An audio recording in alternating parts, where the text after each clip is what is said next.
There's a future volleyball player. She is already working on the arms and hand motions. Give her some time and she will develop some technique. It's North versus South in the 2014 Wyoming Coaches Association All-Star Volleyball game in Casper. Game 1, North wearing the black, and on the left of your screen, tied at 6 until Shelby Johnson of Gillette decides to unbreak the tie.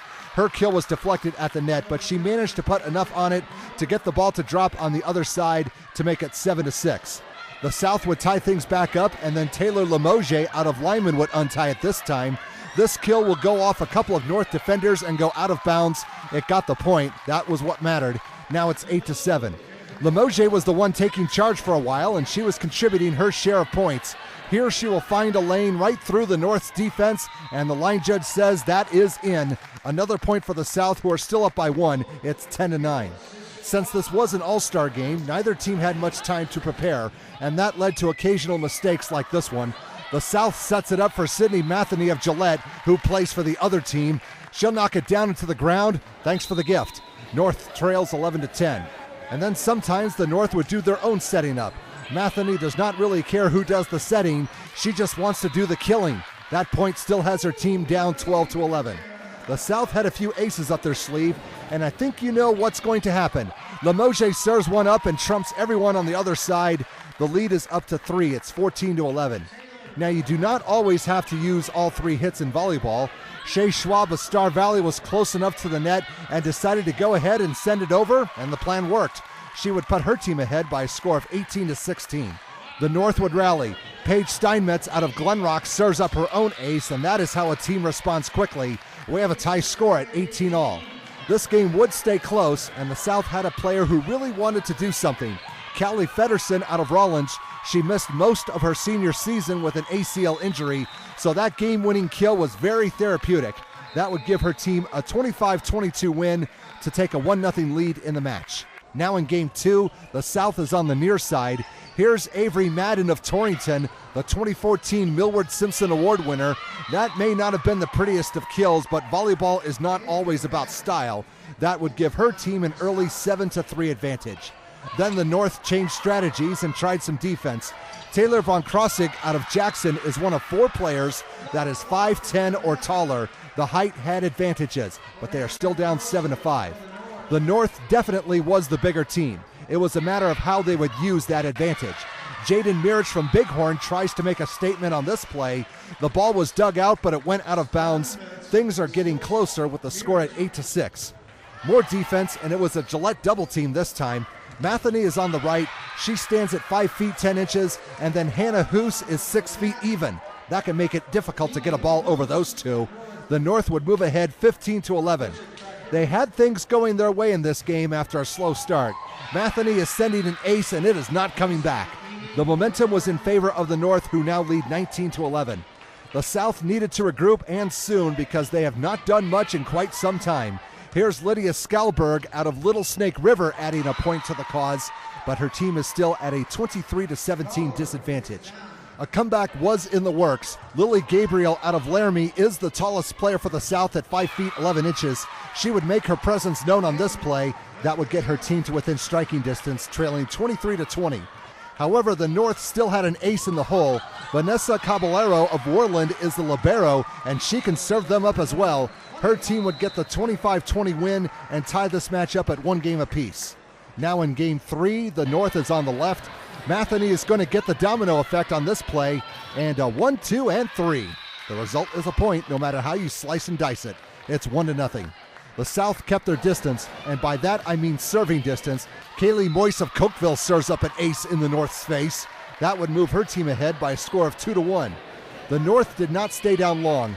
On the next play, Rachel Frankie from Kelly Walsh will bring the hammer down and make her point in this contest. We have just started this game, and things are getting interesting with a 2-2 score.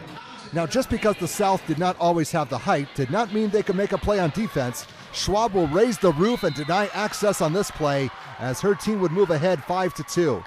We're trying to show as many all-stars as we can. Let's try someone new. Madison Vickery from Kemmerer gives the ball a slap, and that will drop on the other side for another point. The South would increase their lead to 6-2. A hard kill is not always needed to get a point. Case in point, Feddersen is going to apply a light touch and get the ball to where it needs to go. She found a hole in the defense, that's why. Now it's a 7-3 game. What they did not have in height, they made up in speed. Vickery with a service ace, and the other team blinked on that one. The lead has ballooned up to 14-6 in favor of the South. Now, what good is one ace unless you have a pair? That's what Vickery was thinking as she would draw herself another one to make the score 15-6. After getting chewed out by the coach, the North answered. Matheny is sending this ball 6 feet under and maybe further than that. Her team is right back in this game, trailing 15-11. The South was developing a small pattern, and that is they were finding a weakness on the near side of the court. Limoges will prove my point. There's been a play or two like that already. The scoreboard reads 16-11. And there were defensive plays similar to this one. Like I said earlier, Hoos is 6 feet even. That's a tall task to get a ball over her. Not this time. The North is still down 17-12. Hoos was not just for defense. She could swing it as well. She's got an arm that can apply some force, and she was a force to be dealt with. Her team was getting closer, down 17-13. But that was about as close as they were going to get. Vickery has herself a pretty mean hammer swing, and she nails this one into the floor. They were pulling away up 21-15. The South was having a better time with serving as well. Schwab will deliver the hit, and this ball will quickly hit the floor. That was easy.